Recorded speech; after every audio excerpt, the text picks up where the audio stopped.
This is episode 11 of Miami Sports Recap of the Week. For this week, we are going to talk about the Miami Hurricanes, who are obviously with judging the shirt, winner of the week. But before we get anywhere close to Miami Hurricanes, I do want to bring out some breaking news that happened over the week of the Miami Marlins. Over the week, there was going to be a kind of a little bit of a ranty, hissy fit of me with the Miami Marlins, but I take it all back. I did complain a little bit on Twitter, so that's kind of my fault there. But the breaking news is we have signed a World Series MVP, Jorge Soler from the Atlanta Braves. We're paying him $36 million with the first 2-year options of opt-out. So this is a good contract. We got a good powerhouse hitter. He could be good for the outfield, I believe. Speaking of the outfield, there was going to be a signing for Nick Casliano, but he signed with the Phillies instead, which brought me into pretty pissed off mood. But they made up for it by signing a good player from Atlanta Braves, Jorge Soler. A great signing. Now, in my opinion, we need to get one more piece of aspect for our team that could help with the outfield, and that is Brian Reynolds. And if we can get a good trade, we can trade our top prospects for Brian Reynolds, and it would have been a good trade.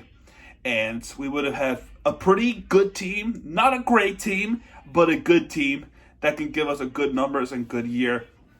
Something enjoyable with the Marlins fans. Because you want my opinion on the Marlins. I feel like the Miami Marlins deserve better, and it's time to get us a good team. Bruce Sherman even said they have the money to spend, and we're gonna spend money and make some trades. Prove it. So far, they're proving it, but Nick Castellanos, I feel like they dropped the ball. But Jorge Soler, still a good signing. But even then, Brian Reynolds could be a good fit. Or, excuse me, it would have been a very good fit if the trades happened. So, yeah, that's the news on the Miami Marlins. And we'll talk a little bit more of the Marlins a little bit later. But for starters, right now, as where it stands as recording, they are winning 3-0 over the Mets in spring training. So good. We're talking about trades. We'll keep talking about trades and free agency a little bit more as time goes on. So before we talk more about the free agency, we gotta poke the bear. We gotta talk about the loser of the week, in my opinion. And I don't usually say with loser of the week anymore. That was like on my old channel, but this week, it really did stand out as the loser of the week. And of course, the loser of the week is Inter Miami. And unfortunately, once again, it's expected, Inter Miami falls to FC Cincinnati of all teams. How do you lose to Cincinnati? It is a disturbing loss. And I get we're in a rebuild. I didn't want to call it the rebuild, but oh boy, this is a mess.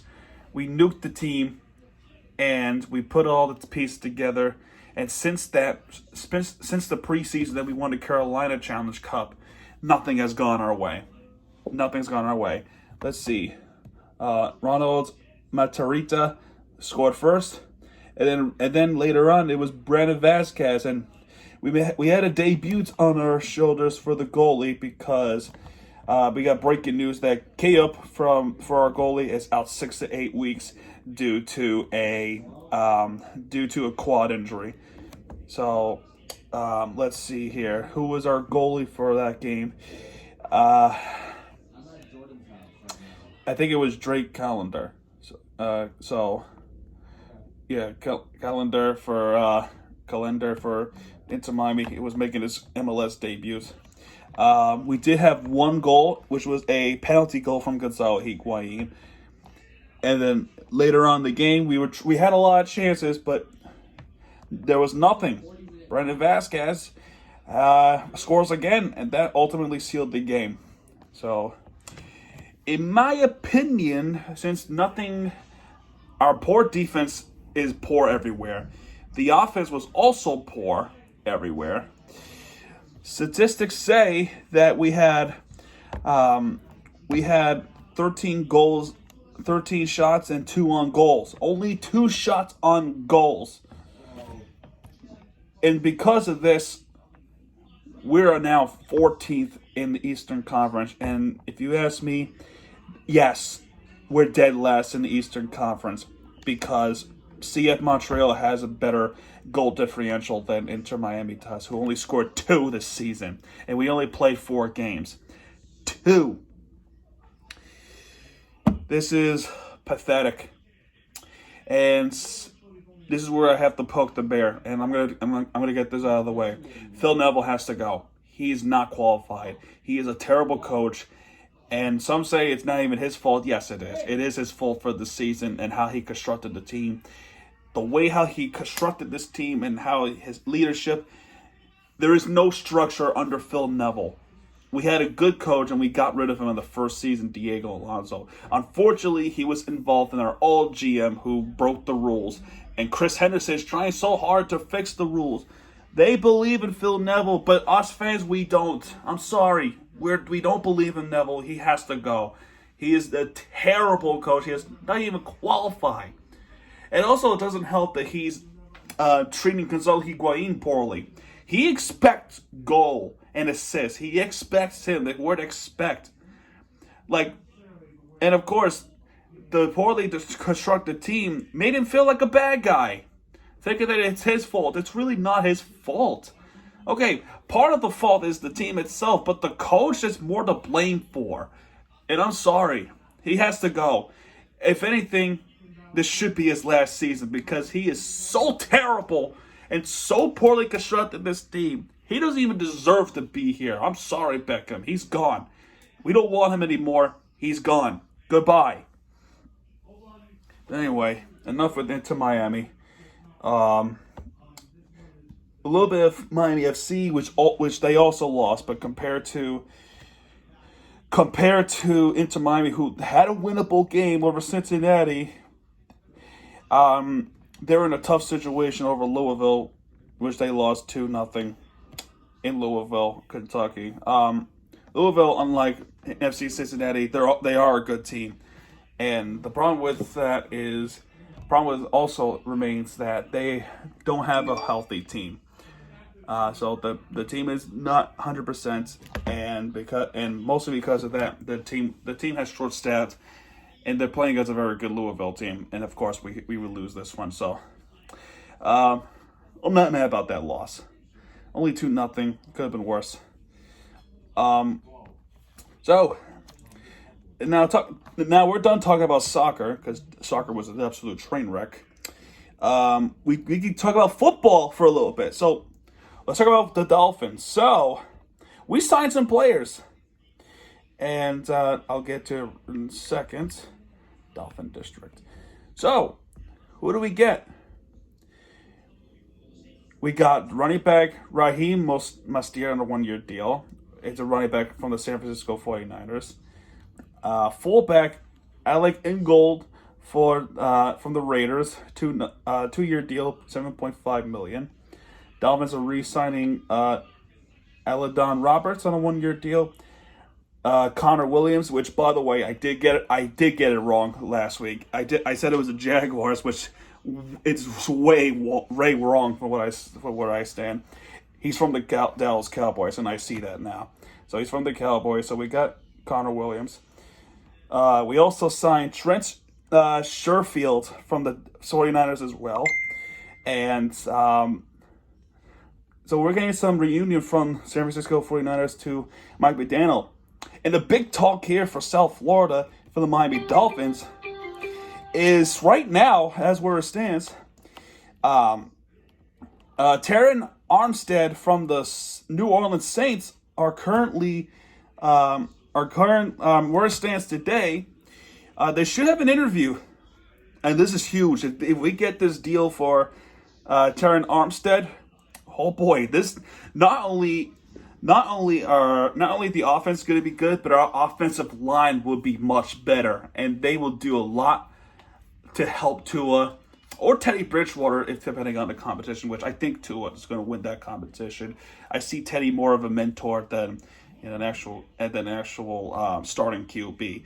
Teddy Bridgewater is such a good player, but I think he should back up Tua Tagovailoa. But if we get Terran Armstead with the offensive line and tackle, that is huge for the Miami Dolphins offense because we have more protection, we have more space for the running back to come through if there's any scenarios. This would be a huge signing if we get this, and I swear to you, if we get Terran Armstead, Miami Dolphins, we're all set for the offense. If we get one more, that'll be awesome too. And then now we can and our draft picks, we can use them on the defense. Get it done, Mike McDaniel. I believe in you. I believe in you. Mike McDaniel is already a good coach for the Miami Dolphins. So this free agency for the Miami Dolphins gets me more pumped up about football season every day. The more I see these signings and good signings, the more I get excited for. And we're going to be a dangerous team. An already stacked AFC, which, as you guys already are aware, Russell Wilson's now a Denver Bronco, which is insane, which is very insane. And also, regarding the AFC, we also have breaking news, not related to Miami. Atlanta Falcons is trading Matt Ryan to the Colts. That part I was not expecting. I thought he would stay in Atlanta, but he's going to the Colts. So, wow, that's crazy. And that is all for the Miami Dolphins so far. I'll let you know if there's any news. But so far as where it stands, that is currently where it stands right now. Miami Dolphins making some moves. It's an incredible feeling. Back to the Marlins spring training. They're winning games so far, and because they have a good farm system, they have one of the best farm systems in the country. A lot of spring training invitations, is proven that we do have a good farm system if we have the right piece of the major leagues rather than the minor leagues. We beat Washington 8-3. That's on Friday. We beat 10-2 against the Astros. I know it's spring training, but yeah. And as of right now, where it stands, but I think by the time we finish with this recap, Marlins are winning 3-0 over the Mets. And unfortunately, I can't even watch the game for some weird reason.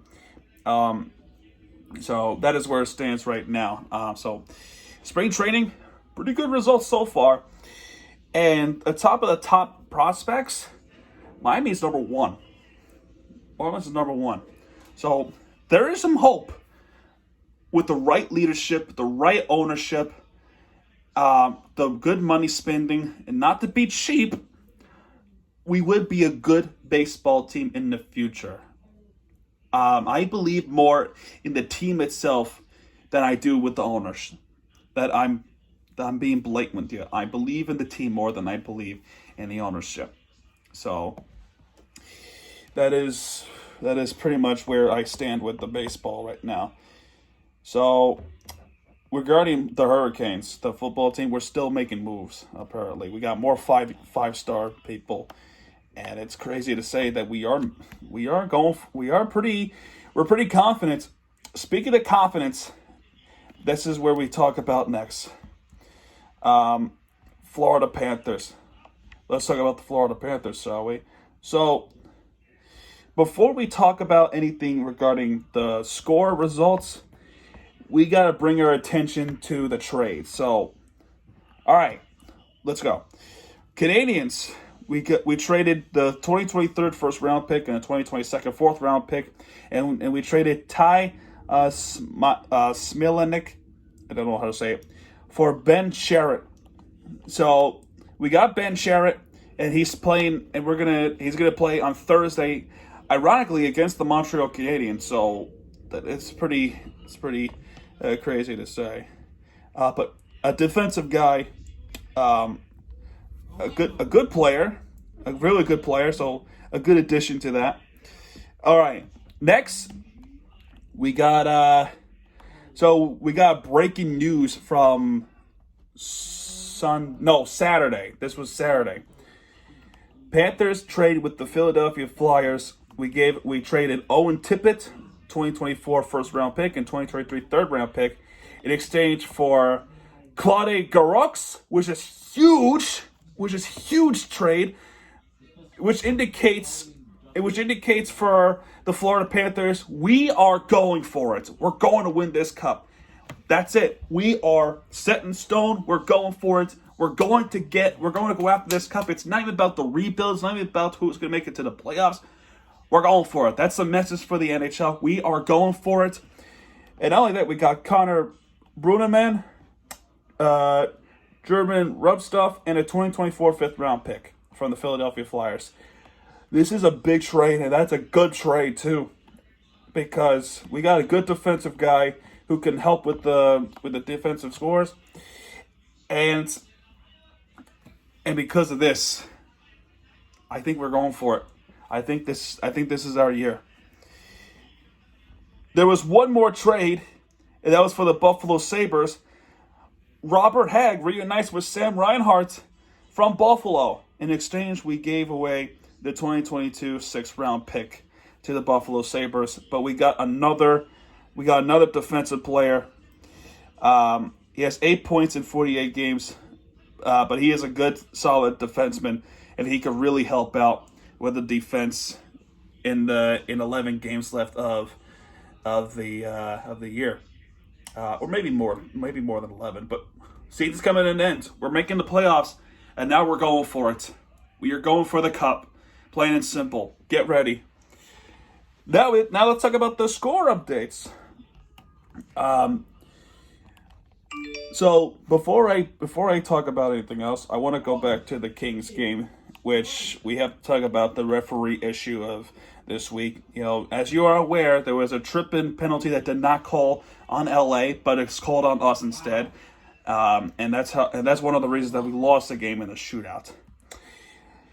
This probably boiled over to the Tuesday night ESPN Plus Hockey Night over the San Jose Sharks, because some of the referee decisions to them felt like it was immature and it was not a good decision. And some of those penalties were actually unsportsmanlike conducts. So unsportsmanlike penalties that set off players like Mackenzie Weegar, Patrick Hornquist as well. But despite all of that, we won the game. And boy, I was up till 2 a.m, looking at the game and watching the game. It was an intense game. I know, friends, you already saw him in season 1. He went to this game. I don't know when he's going to upload the video, but he went to this game. So Logan Coutier on the power play goal to make it 1-0. Forsling was hurt in that play, but thankfully he's okay. Jonathan Huberdeau, shorty, 1-1. Nicholas Milok to make it 2-1, and I feel like Knight should have saved that game. And speaking of Spencer Knight, there's one more point I should point out, and I'll talk about this after this recap. So, nothing in the second period except for the fights and physicality, and of course, I just mentioned it earlier, the unsportsmanlike penalties. Florida was getting beat the crap out of by these referee decisions, not only for that game, but this week alone. We keep getting to the penalty box. Every call that is probably one of the good calls, but some were not good calls. But regardless, about 5 out of 5, maybe 6 out of 6 in that penalties, all of them were penalty kills, and we succeeded. It's not least building up our penalty kill status, but it's also a discipline to the next period. And thankfully, after the physicalities and the third period, Frankfurt-Toronto equalized. And I will say this a little later on with Frankfurt-Toronto. The game was still getting physical in the third period. There was a lot of physicality, and some were pretty uncomfortable. But regardless, it went to overtime, and a little bit later, Frankfurt-Toronto, who scored 2 goals, and it was a winner. Frankfurt-Toronto with the overtime goal to move past San Jose Sharks, And then we move on to Vegas. Frankfurt Toronto, after this game, was traded to the New York Rangers. So we thank him for his time in Florida Panthers. He was there for a long time. So much respect for Frankfurt Toronto. Thank you for what you've done for Florida Panthers. Good luck in New York. Next is the Vegas Golden Knights, and oh my goodness, I was not happy with this game. I feel like we should have won this game if the referee decisions weren't so blatant and phantom in the third period. Carter Verhaeghe with 1-0 lead over Vegas. Brett Howden with 1-1. And there's our old Panther, Evgeny Dadonov, to make it 2-1, our former Panther. And it was him again, Evgeny Dadonov, to make a power play goal, 3-1. Then Sam Bennett to come back a little bit. Then late in the third period, Sam Reinhart would equalize. But right after that, it was they take the lead right back. So, and then William Karlsson to pull the game away with a 5-3 win over Florida. I feel like the referee decision in the second period were not good. One of them was actually an unsportsmanlike. It's just insane just how poor these decisions are. One of them was blatant, and they didn't even call it. One of them almost got hurt. And speaking of somebody getting hurt, we have unfortunate news, and that's at this game. Anaheim Ducks. Before I talk about the news, let's talk about the game. Jonathan Huberdeau, power play goal. Jonathan Huberdeau again, 2-0. He almost scored. He almost scored a hat trick later in the third period, but just missed it. I think it was Reinhart that was there, but this third goal, Joe Thornton, who scored his 5th goal of the year. Joe Thornton with the San Jose Shark legend to make it 3-0 Florida. So there was one guy, Spencer Knight. Here's what happened in those LA game. In the LA game, the puck flew from LA zone into the Florida bench, and the puck got Sergei Bobrovsky underneath his nose, right over here, somewhere over here. But he got struck by a puck, and it was a struck to the face. He had to get 18 stitches in the face, but he was eligible to play, but they didn't make him a starter because he needed time to heal. So he was a backup goalie for Spencer Knight. So all this time, it was Spencer Knight who was in goal and starting for Florida Panthers. We need a lot more from Spencer Knight, and he was part of the U.S. national junior team for the USA, and he's only 20 years old. And boy, he showed why he is like that in his resume. He can make saves. And this game, 3-0 Florida in Anaheim, California. First shutout of his NHL career with the Florida Panthers. He's a good goalie, and he's going to have a bright future in the NHL with us. Hopefully he stays with us. And he has a good mentor, Bobrovsky, and hopefully he comes back this Thursday or this week or the upcoming. But unfortunately, we have breaking news with Aaron Ekblad, who got hurt in this game from his leg, his lower body, you name it. He's out for 5 to 7 weeks. But thankfully, it's not a season-ending injury. He is only for temporary, and he's not going to play the rest of the regular season.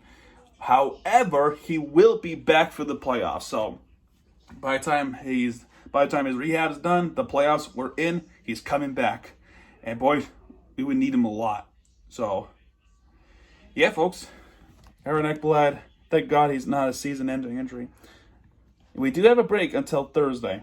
And there is a game we have to watch out for, and that's Tampa Bay Lightning versus Carolina Hurricanes, and that is on Tuesday, which is tomorrow. It's a volunteer watch, but I feel like we should keep an eye on that game. And for starters, we are 6 points ahead of them in the Atlantic Conference, so we gotta be Gotta watch out for that because we play them again in April. Anyway, now let's talk about the Miami Heat, second place. Miami Heat. They only played 2 games last week. One of them was against the Pistons, and we pretty much dominated up into the fourth quarter. Except for the third quarter, of course. We just had nothing. But we bounced back in the fourth quarter. It was a dominant fourth quarter. And thank God for one man that helped. Tyler Hero, 29 points off the bench. Our bench is crazy. It's crazy good. PJ Tucker with 5 points. Jimmy Butler with 8 points. Bam Adebayo with 16 points.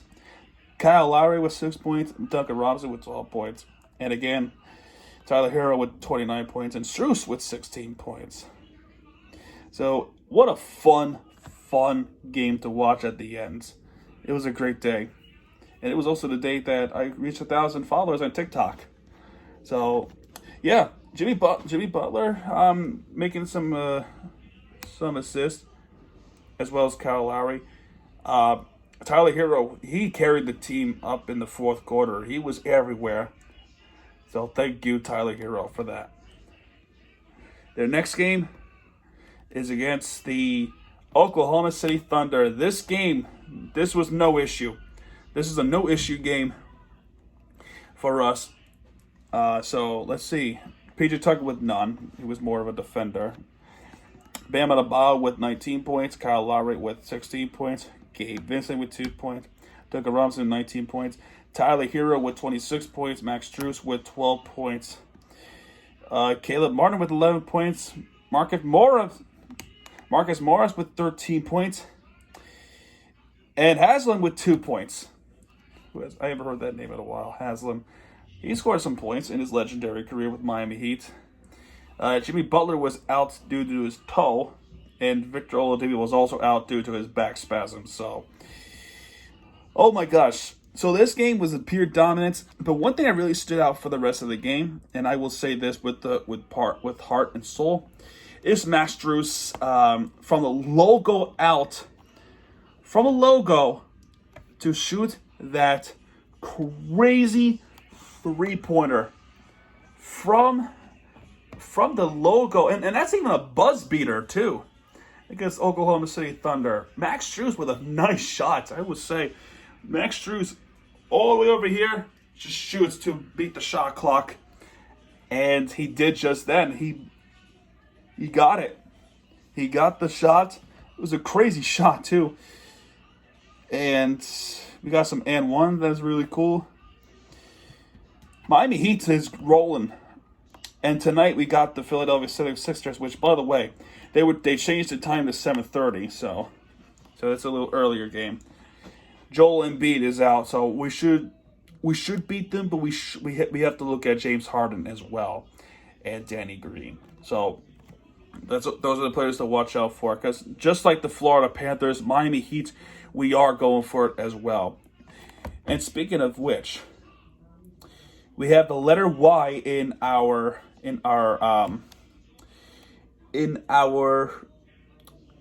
division, and the Y usually means we have clinched the division. We clinched the division. We clinched the Southeast Division over Charlotte, who are 11 games back. Yeah, and that pretty much said we already made the playoffs. Just like the Florida Panthers, Miami Heat, they're also going for it to win it all for the first time in 8 years. So we're really going for it. The summer of Miami is coming, and we're trying to be good. We are trying to make it. We're trying to be the best in the city. We're trying to be the best in the country. And if that point is not proven already, how about the Miami Hurricanes, which is finally who we're going to talk about. Miami Hurricanes talk. So let's start with the women's, because they're also part of the main role as well. We played on Friday against USF. Final score was 78-66. there was a nice shots with that team as well. Let's see.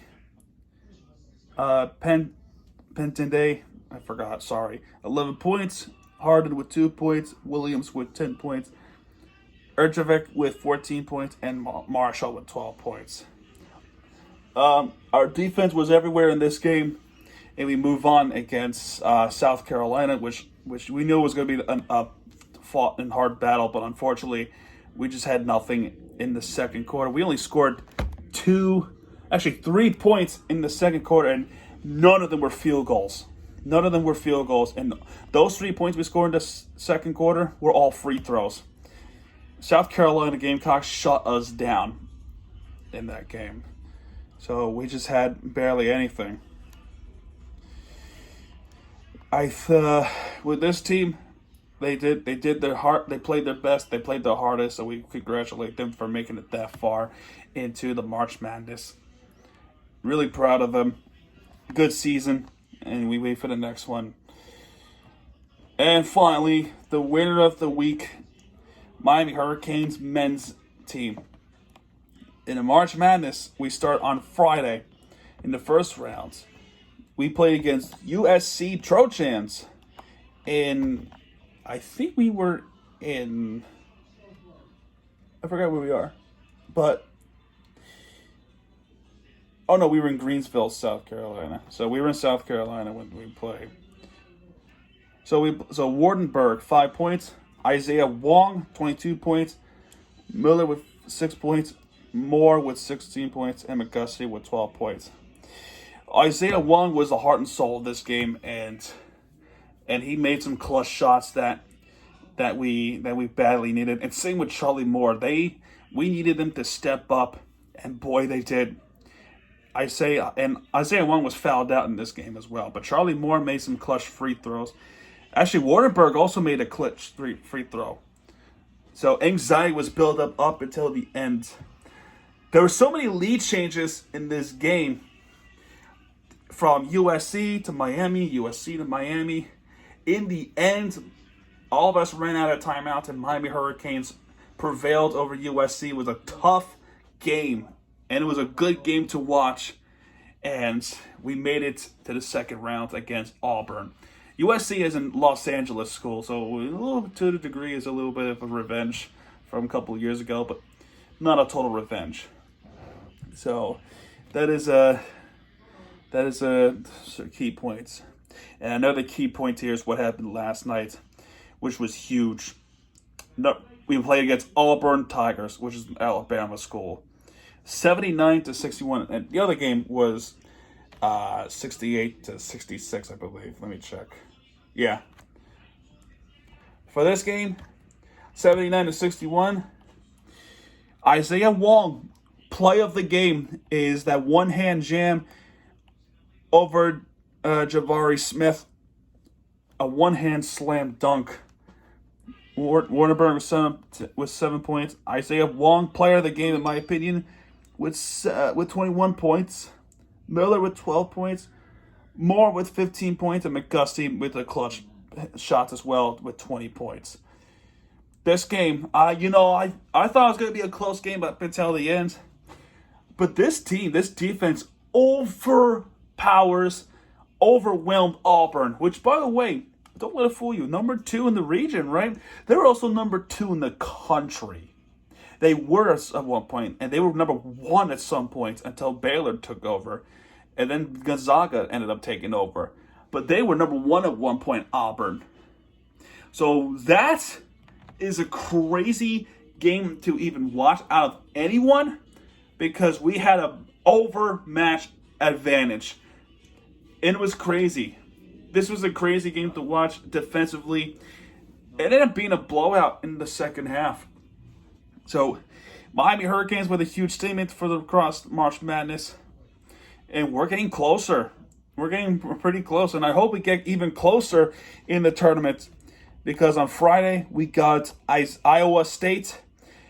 And we play against the winner of Kansas State and Providence, which is on Sunday. So we got to keep an eye on that game on Friday. And it's going to be a late game, too. It's going to be at 9:59, so 10 o'clock playoff game.